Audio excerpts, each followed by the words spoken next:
Hello everyone, study with us में आपका एक बार फिर से स्वागत है। और आज हम चर्चा करने वाले हैं रिसर्च एप्टीट्यूड से रिलेटेड इम्पॉर्टेंट एमसीक्यूज़। तो ये एक प्रकार का रिवीजन वीडियो है। वीडियो पसंद आए तो लाइक करें और चैनल को सब्सक्राइब नहीं किया तो ज़रूर कर लें, ताकि ऐसे ही रिवीजन वीडियोस आपको मिलते रहे। और अगर आप हमारी पहले की वीडियोस को देखना चाहते हैं तो लिंक डिस्क्रिप्शन में दिया गया है, जहां क्लिक करके आप हमारी पहले की वीडियोस को भी देख सकते हैं। तो चलिए शुरू करते हैं आज का वीडियो। शोध का अभिप्राय है। ठीक है, शोध का अभिप्राय क्या होता है? तो इसमें जो हमारा आंसर है वो है option number D.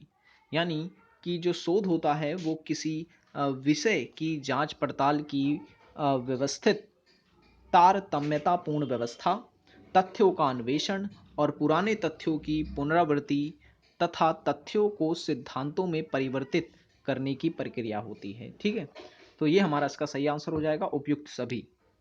Next question है। अब इसमें कथन दिए गए हैं, हमें बताने हैं कि इनमें से कौन सा कथन जो है वो सही है, सत्य है। तो option number A, sorry option कह रहा हूँ मैं इसे, कथन पहला ये कहता है कि शोध वह प्रक्रिया है जिसके माध्यम से नई सूचनाओं एवं तथ्यों का अन्वेषण होता है। तो ये सही है। दूसरा कथन ये कह रहा है कि शोध के द्वारा ज्ञान के आयामों में वृद्धि होती है। तो ये भी सही है। तीसरा कथन कह रहा है कि शोध के कुछ नए विचारों के उद्भव का मार्ग प्रशस्त होता है। तो ये भी सही है। तो चौथा देखते हैं, चौथा कथन क्या कह रहा है। चौथा कथन कह रहा है कि शोध से शोधकर्ता को अच्छी धनराशि प्राप्त होती है। तो ये कथन जो है वो उचित नहीं है। तो हमारा सही आंसर हो जाएगा ऑप्शन नंबर ए। पहला, दूसरा और तीसरा कथन जो है वो सही है। नेक्स्ट क्वेश्चन है क्वेश्चन नंबर 3। शोध की प्रक्रिया की अवस्थाएं कौन सी हैं? ठीक है, तो देखिए, शोध जब हम करते हैं तो उसमें हम नए आंकड़ों का संयोजन भी करते हैं और ज्ञात आंकड़ों की नए सिरे से व्याख्या भी करते हैं और आंकड़ों का सिद्धांतों में परिवर्धन भी करते हैं। तो हमारा सही आंसर हो जाएगा इस क्वेश्चन का ऑप्शन नंबर डी, ये सभी। चलिए नेक्स्ट क्वेश्चन है। शोध की प्रक्रिया का पहला चरण है, यानी शोध की प्रक्रिया का पहला चरण कौन सा होता है, पहला स्टेप? तो इसका सही आंसर है ऑप्शन नंबर ए, समस्या की पहचान करना। ठीक है, तो ये मैंने ऑलरेडी एक जब रिसर्च पर वीडियो बनाया था तो मैंने सारे स्टेप्स आपको बताए थे। अगर आपने वो वीडियो नहीं देखा है तो देख सकते हैं, प्लेलिस्ट की जो लिंक है वो दी गई है डिस्क्रिप्शन में। क्वेश्चन नेक्स्ट ये है कि अध्ययन के चरों का चयन कब किया जाता है? क्वेश्चन एक बार फिर से पढ़ देता हूं कि अध्ययन के चरों का चयन कब किया जाता है? तो इसका सही आंसर है ऑप्शन नंबर सी, समस्या के वैज्ञानिक परिभाषीकरण के समय। ठीक है, नेक्स्ट क्वेश्चन है क्वेश्चन नंबर 6। एक अच्छा शोध की विशेषताएं हैं। एक अच्छे शोध की विशेषताएं हैं। तो इसका सही आंसर है, देखिए, वैधता भी होती है, विश्वसनीयता भी होती है और सटीकता भी होती है। सही आंसर है ऑप्शन नंबर डी, ये सभी। नेक्स्ट क्वेश्चन है, एक अच्छे शोधकर्ता की विशेषताएं हैं। अब इसमें देखिए 4 ऑप्शन दिए गए हैं। ठीक है, तो इसका सही आंसर है ऑप्शन नंबर डी। ठीक है, ऑप्शन नंबर डी इसका सही आंसर है। आप चाहें तो ये सभी के सभी जो कथन दे रखे हैं उसे आप पढ़ सकते हैं। ये सभी शोधकर्ता की विशेषताएं हैं। नेक्स्ट क्वेश्चन है क्वेश्चन नंबर 8वां है ये, कि वह शोध जिसमें शोधकर्ता किसी नए विषय का चयन करता है तथा उससे संबंधित आधारभूत नियमों, जानकारियों या सिद्धांतों आदि का पता लगाता है, उसे उसका नाम है, तो उसे नाम दिया जाता है आधारभूत शोध का।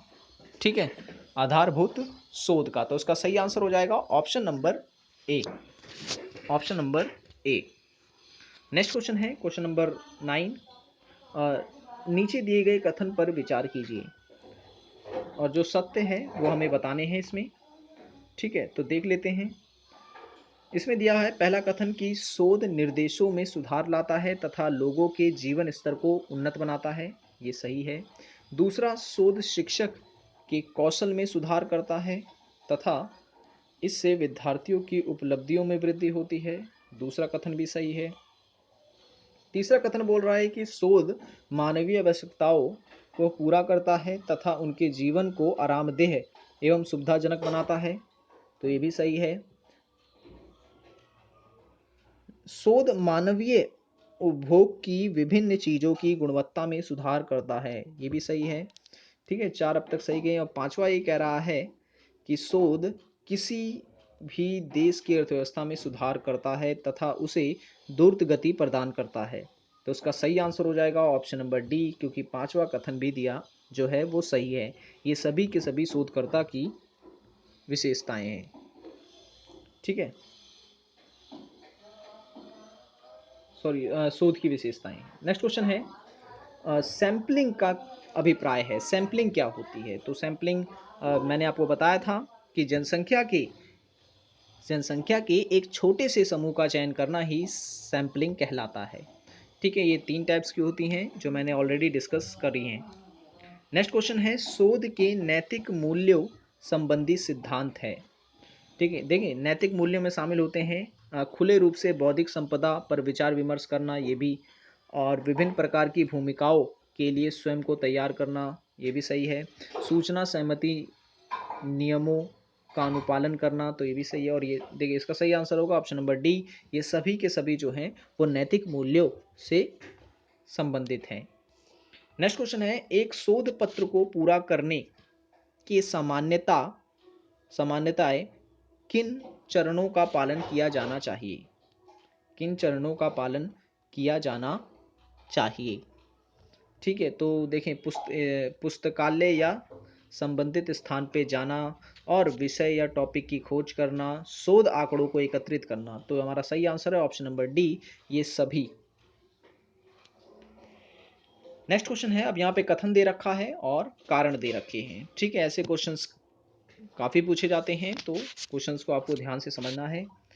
कथन ये कह रहा है कि एक शोध लेख एक लिखित पत्र होता है जिसमें शोध या शोध से परिणामों का उपयुक्त आंकड़ों के साथ उल्लेख किया जाता है।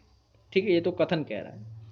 कारण ये कह रहा है कि एक शोध लेख साधारण लेख से इस अर्थ में भिन्न होता है कि साधारण लेख में जहां लेखक के अपने विचार होते हैं, वहीं शोध लेख में मात्र शोध से संबंधित जानकारी होती है, तो उसका सही आंसर है ऑप्शन नंबर बी। ए और आर कथन दोनों सही हैं, लेकिन व्याख्या इनकी सही नहीं है। नेक्स्ट क्वेश्चन है, 14वां क्वेश्चन ये कह रहा है कि कार्यशाला शैक्षिक एवं कार्य सत्रों का एक श्रृंखलाबद्ध आयोजन होता है। कार्यशाला में लोगों का एक छोटा सा समूह निर्धारित समय के लिए आपस में मिलता है तथा किसी निर्धारित विषय या टॉपिक पर उसमें चर्चा की जाती है। टॉपिक पर उसमें चर्चा की जाती है। अब कारण इसका दे रहा है कि कार्यशाला 2 प्रकार की होती है। ठीक है, कार्यशाला 2 प्रकार की होती है, तो उसका सही आंसर हो जाएगा ऑप्शन नंबर बी। ठीक है, ए और आर दोनों सत्य हैं, लेकिन आर और ए की सही व्याख्या नहीं है। ठीक है ना, आर जो है वो ए की सही व्याख्या नहीं है। नेक्स्ट क्वेश्चन है, एक शोध ग्रंथ का सबसे महत्वपूर्ण भाग कौन सा होता है जबकि इसकी भली प्रकार से समीक्षा नहीं की गई होती है? तो उसका सही आंसर है ऑप्शन नंबर डी, शोध ग्रंथ की गुणवत्ता। ठीक है, अब ये 16 क्वेश्चन है, आप चाहें तो स्क्रीनशॉट ले लें या फिर इसको ध्यान से पढ़ लें, वीडियो को पॉज कर सकते हैं आप। आपको इसका आंसर मुझे कमेंट में बताना है कि इनमें से कौन सा तथ्य जो है वो सही है। चलिए, 17वां क्वेश्चन है कि एक मीनार एक प्रकार का शैक्षिक निर्देश है जिसे या तो विश्वविद्यालय या किसी वाणिज्यिक एवं पेशेवर संस्थान में संपन्न किया जाता है। ये कथन है। कारण ये बोल रहा है कि यह छोटे समूहों को एक मंच पर लाने की प्रक्रिया है जिसमें प्रत्येक बार किसी एक विषय पर ध्यान केंद्रित किया जाता है, तो इसका सही आंसर है ऑप्शन नंबर बी। ए और आर दोनों सत्य, लेकिन व्याख्या जो है वो उचित नहीं है। 18वां क्वेश्चन है कि एक सेमिनार में सामान्यतः कौन सी विशेषताएं पाई जाती हैं। ठीक है, कौन सी विशेषता पाई जाती है। तो इसका सही आंसर जो है वो है ऑप्शन नंबर डी। ये सभी विशेषताएं जो होती हैं वो सेमिनार में होती हैं। ठीक है, आप चाहें कि करके पढ़ सकते हैं। मैं इसे नहीं पढ़ूंगा क्योंकि मैंने ऑलरेडी वीडियो बना रखा है सेमिनार पर, वर्कशॉप, कॉन्फ्रेंस, इन सब पर। ठीक है, नेक्स्ट क्वेश्चन है, कथन सम्मेलन एक प्रकार की औपचारिक सभा है जिसमें विभिन्न विषयों या टॉपिक्स पर सहभागियों द्वारा अपने विचारों का आदान प्रदान किया जाता है। कारण ये दे रहा है कि सम्मेलन में केवल एक ही संगठन के लोग भाग लेते हैं। तो इसका सही आंसर है ऑप्शन नंबर सी। इसमें ए सही है लेकिन आर असत्य है क्योंकि सम्मेलन में एक संगठन के सदस्य भाग नहीं लेते, इसमें सभी शामिल हो सकते हैं। ठीक है, अब क्वेश्चन नंबर 20 ये कह रहा है कि एक अच्छे सम्मेलन में सामान्यतः कौन सी विशेषताएं पाई जाती हैं।